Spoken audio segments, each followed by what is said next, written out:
We are here on a climbing hill at our test site where we are recreating extreme situations in which we test the all-wheel drive. Having already carried out the tuning, defined the locking values and done the road testing with regards to handling, we also need to check whether the part also holds up in extreme customer situations. We take the vehicle with the most powerful engine variant, the greatest output and the most torque. We take tires with the largest rims and the least rubber so that it contains few damping elements.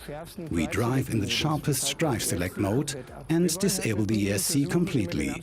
Put simply, we always want to cover the absolute worst-case scenario in our testing. Therefore, first we measure the weight including the driver and then we load the car up to the permissible gross vehicle weight.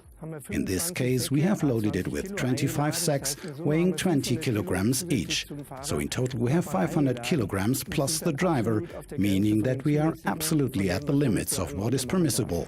Here we have an installation where tiled areas repeatedly alternate with asphalt, with a very high amount of grip. This installation is then watered. That enables us to simulate frequently driving on sheets of ice even during summer operations. We start the test with the rear axle on tiles and the front axle on rough asphalt. And then we perform launch control drives in order to subject the rear axle to the maximum load.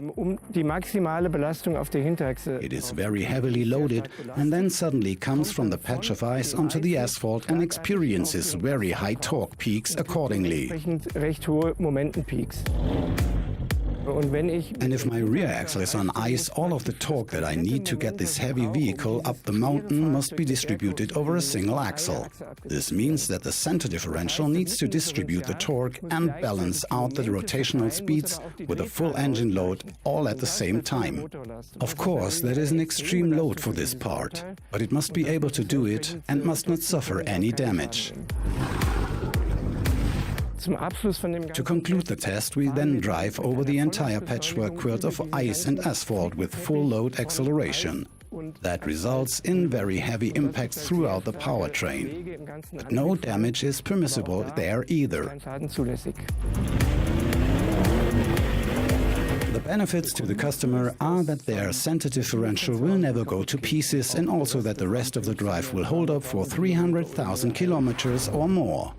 The claims for damage from the field are virtually zero and also show that we are right to take this approach. It is simply important to test the parts in extreme situations to ensure that they will also last forever.